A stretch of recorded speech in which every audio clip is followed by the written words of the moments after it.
Hi all, welcome back to our channel. ഇന്ന് ഞാനിവിടെ share ചെയ്യാൻ പോകുന്നത് നമുക്ക് ഈവനിങ് സ്നാക്കായിട്ടൊക്കെ സെർവ് ചെയ്യാൻ പറ്റിയ നല്ല ടേസ്റ്റി ആയിട്ടുള്ള ഒരു പഞ്ചാബി സമോസ റെസിപ്പിയാണ്. നമ്മുടെ വീട്ടിലൊക്കെ എപ്പോഴും അവൈലബിൾ ആയിട്ടുള്ള ഇൻഗ്രീഡിയൻസ് വെച്ചിട്ട് നമുക്ക് പെട്ടെന്ന് റെഡിയാക്കി എടുക്കാൻ പറ്റിയ ടേസ്റ്റി ആയിട്ടുള്ളൊരു റെസിപ്പിയാണിത്. അപ്പോൾ ഇതെങ്ങനെയാണ് ചെയ്യുന്നതെന്ന് നോക്കാം. അതിന് മുന്നായിട്ട് നിങ്ങൾ ആദ്യമായിട്ടാണ് ഈ ചാനൽ കാണുന്നതെങ്കിൽ ഒന്ന് സബ്സ്ക്രൈബ് ചെയ്തേക്കണേ. അതുപോലെ തന്നെ നോട്ടിഫിക്കേഷനൊക്കെ ആദ്യമേ ലഭിക്കുന്നതിനായിട്ട് കൂടി കാണുന്ന ബെല്ലൈക്കൺ കൂടി ഒന്ന് എനേബിൾ ചെയ്തേക്കണേ. അപ്പോൾ നമുക്കിനി റെഡിയാക്കാൻ തുടങ്ങാം. ഞാൻ ആദ്യം സമൂസ ഷീറ്റിന് ആവശ്യമായിട്ടുള്ള മാവൊന്ന് കുഴച്ചെടുക്കാൻ പോവാണ്. അപ്പോൾ ഇതിനായിട്ട് ഇവിടെ 1 കപ്പ് മൈദ എടുത്തിട്ടുണ്ട്. ഇനി നമുക്കിതിലേക്ക് 2 ടേബിൾ സ്പൂൺ നെയ്യ് ചേർത്ത് കൊടുക്കാം. 1/2 ടേബിൾ സ്പൂൺ നല്ല ജീരകം ക്യുമിൻ സീഡ് ചേർത്ത് കൊടുക്കാം. ഇനി ഇതിലേക്ക് ആവശ്യത്തിനുള്ള ഉപ്പ് കൂടി ചേർത്ത് നമുക്കിത് നന്നായിട്ടൊന്ന് മിക്സ് ചെയ്ത് കൊടുക്കാം.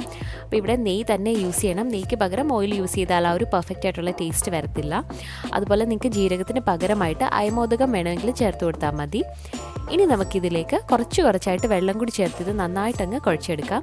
അപ്പോൾ മാവ് ഒരുപാട് ലൂസ് ആവാൻ പാടില്ല, കുറച്ച് ടൈറ്റായിട്ട് തന്നെ കുഴച്ചെടുക്കണം. എന്നാലേ സമൂസ ഷീറ്റ് റെഡിയാക്കി എടുക്കുമ്പോൾ പെർഫെക്റ്റ് ആയിട്ട് വരത്തുള്ളൂ.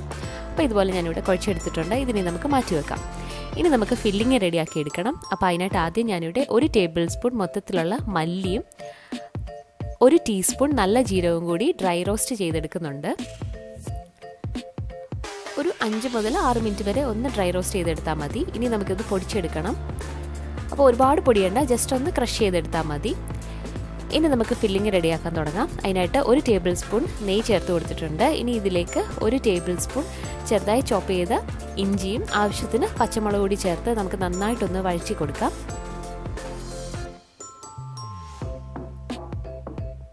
ഇനി നമുക്ക് ഇതിലേക്ക് നേരത്തെ പൊടിച്ചു വെച്ചേക്കുന്ന മല്ലിയുടെയും ജീരകത്തിൻ്റെയും മിക്സ് 1 ടേബിൾ സ്പൂൺ ചേർത്ത് കൊടുക്കാം. ഇനി ഇതിലേക്ക് 2 ഉരുളക്കിഴങ്ങ് പുഴുങ്ങി പൊടിച്ച് വെച്ചേക്കുന്നതാണ്. അപ്പോൾ അതുകൂടി ചേർത്ത് നന്നായിട്ടൊന്ന് മിക്സ് ചെയ്ത് കൊടുക്കണം. അടുത്തായിട്ട് നമുക്ക് പൊടികൾ ചേർത്ത് കൊടുക്കാം. 1/2 ടേബിൾ സ്പൂൺ മഞ്ഞൾപ്പൊടി, 1 ടേബിൾ സ്പൂൺ മുളക് പൊടി, 1/4 teaspoon garam masala, 1/2 teaspoon chat masala. അപ്പോൾ ഇത്രയും കൂടി ചേർത്ത് നമുക്ക് നന്നായിട്ടൊന്ന് മിക്സ് ചെയ്ത് കൊടുക്കാം. ഇനി ഇതിലേക്ക് ആവശ്യത്തിനുള്ള ഉപ്പും കുറച്ച് മല്ലിയിലയും കൂടി ചേർത്ത് ഇത് നന്നായിട്ടൊന്ന് മിക്സ് ചെയ്ത് കൊടുക്കാം. അപ്പോൾ ഇത്രയേ ഉള്ളൂ. നമ്മുടെ ഫില്ലിംഗ് ഇവിടെ റെഡി ആയി കഴിഞ്ഞു. ഇതിന് നമുക്ക് ചൂടാറാൻ വേണ്ടിയിട്ട് മാറ്റി വെക്കാം. അടുത്തായിട്ട് സമോസ ഷീറ്റ് റെഡിയാക്കി എടുക്കണം. അപ്പോൾ നമുക്കിത് നന്നായിട്ടങ്ങ് പരത്തി കൊടുക്കാം.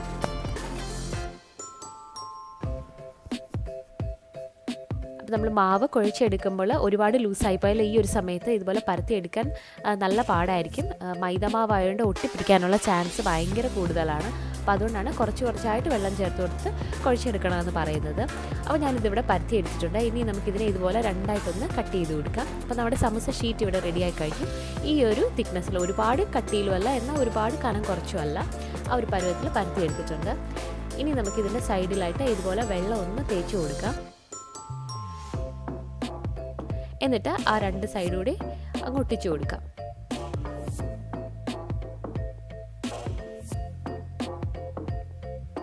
ഗ്യാപ്പൊന്നും ഇല്ലാതെ നന്നായിട്ട് ഇതങ്ങ് ഒട്ടിച്ചു കൊടുക്കണം.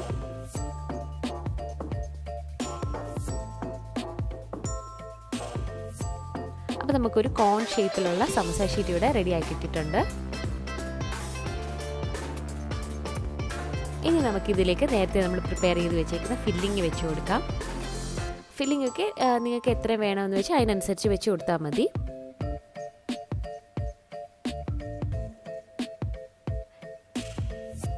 ഇനി നമുക്ക് വീണ്ടും നേരത്തെ ചെയ്ത പോലെ ഇതിൻ്റെ സൈഡിലെല്ലാം ഒന്നുകൂടെ വെള്ളം ഒന്ന് തേച്ച് കൊടുക്കണം. എന്നിട്ട് 2 സൈഡ് കൂടി പതുക്കെ അങ്ങ് ഒട്ടിച്ചു കൊടുക്കാം.